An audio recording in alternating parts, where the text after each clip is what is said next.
Hey guys, I hope your days are wonderful because I'm about to ruin it. I'm gonna throw a sack of potatoes in your face and destroy your entire day. Your whole good mood, that great vibe you had, it's gonna be gone because I'm once again talking about the Pinkerton agency and the raid on old school MTG. And you might be wondering, Skeletal, why would you do this to me? I was having such a good time. Well, buckle up, kiddo, because this is what I got to show. Right now, I just wanted to update some people on some news that I just found out a few seconds ago about the whole situation with the Pinkertons coming to my house. I'm just cleaning up some cards from a box opening that I'll try and post later, collector's box opening. But we went outside to do a couple things, and one of our neighbors came over. And come to find out, apparently Friday when the Pinkertons showed up here and we weren't home, they decided to take it upon themselves to go knocking door to door on our neighbors' freaking houses and harass our 70 and 80-year-old ladies next door, asking information about us, saying that they had an appointment with us that we were supposed to be here for and we didn't show up. And That's a trying to lie. Yep. Read 'em and reap.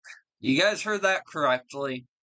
The Pinkertons went door to door, this guy's neighbor's house, asking for personal information about this guy, dragging them into their situation, which should have only been between Wizards of the Coast and old school MTG in the first place. The Pinkertons shouldn't even have been involved at all, because this was just a simple mistake. Wizards of the Coast, you accidentally sent this guy a deck of cards you haven't released yet. That is your fault. That is not this YouTuber's fault. It's your fault. You should not have gone as far as to contact the Pinkerton agency, especially when all you could have done was just contacted the guy. You had his information. It's not like you needed to go on his YouTube channel to do it. You had his information when he filed a form to place an order on a deck of cards. And you sent him the wrong cards. Now, of course, let's check the rest of this clip out really quick. kind of grill them for some information about us, and that is just way over the line. I mean, this whole thing's been over the line, but Absolutely. that is, come on. I mean, you're harassing my elderly neighbors too. You should not be going door to door to my neighbors' houses telling them my business or anybody else's business. That's way over the line. This whole thing was a massive overreaction, and now that I found that out, I mean, I've already been upset about the whole thing, but really trying to keep my calm and keep things civil and keep my composure.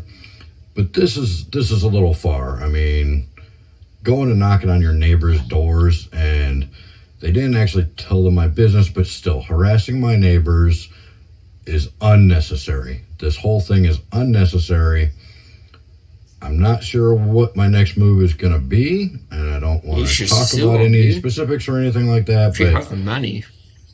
Harassing your neighbors, come on. This, if Wizards had just called me or emailed me, we could have handled this totally civilly. I would have cooperated.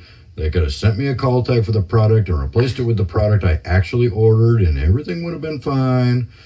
They did not need to send these, Pinkertons to my house, and they definitely didn't need to go to my neighbors' houses and try and grill them for information. This is nobody's business but mine and Wizards of the Coast.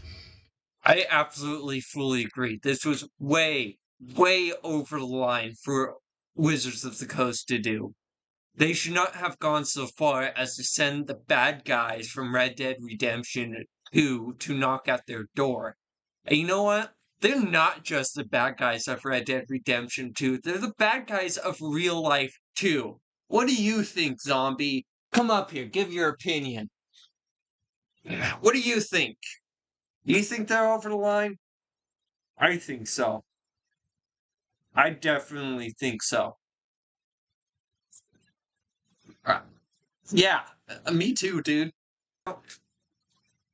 Just as this guy said, all they could have done was just contacted him, and he would have 100% complied. There was no need for the Pinkertons to be involved. There was no need for his neighbors to be involved.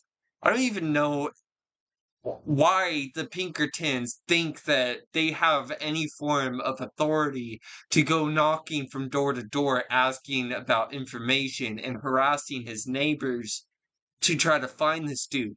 It's not like they're even allowed to do federal work. They're not real police officers.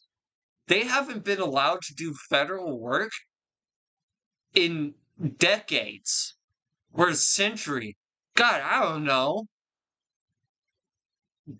I'm heated for this guy. This isn't right. This isn't okay. I don't think big companies like this should be allowed to file false reports like this and send armed mercenaries to this guy's house. And I don't know if you've seen Slow's comments on my live stream, but I completely agree with Slow. The Pinkertons are stupid.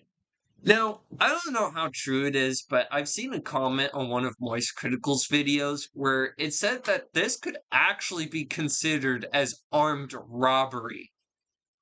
Meaning the Pinkertons being the armed robbers. And I agree. If it's not legally considered armed robbery, it should be. Because that's not right. Now, while I still have you guys here, and if you're still watching the video, leave a like. It'd be much appreciated. However, there was something I wanted to talk about, and that was a incident that happened with the Pinkertons and Take-Two Interactive back in 2018, 2019. And the reason I'm bringing this one up is because not a lot of people actually know about it. Because not a lot of people really knew that the Pinkertons were still around until the raid on old school MTG. But the Pinkertons did show their ugly mug before by trying to sue Rockstar, or Rockstar's parent company, Take-Two Interactive, for copyright infringement on their name. The reason that they tried to file a copyright infringement or a cease and desist order is because they got their feelings hurt. They said you portrayed us as the bad guys and you put a boo-boo on my feelings. So I'm going to say this is copyright infringement and try to sue you. However, the lawsuit was met with a countersuit from Take-Two Interactive because Take-Two Interactive claimed it is historically accurate because the Pinkerton agency were horrible and still are horrible, and it falls under fair use, which sounds pretty accurate. Of course, the lawsuit was silently dropped. It didn't really blow up on media outside of a few news outlets like The Verge covering the story, which is probably why not many people really heard about it. But it's still something I wanted to bring up anyways while we are talking about the Pinkertons, because I think it's important for us to know just how shoddy these people are. Like, you gotta be a pathetic bunch of people to get your feelings hurt and start filing copyright infringements, like some kind of pathetic YouTuber. But, you know what? That's about it. That's all I really wanted to talk about today. I hope you enjoyed the video. And for the people who've been blowing up my subscriber feed, thank you. I always appreciate the support you guys have been giving me. I hope you enjoy the content I've been putting out and will continue to enjoy the content that I will continue putting out. But for now, that'll be it. Stay saucy, you guys.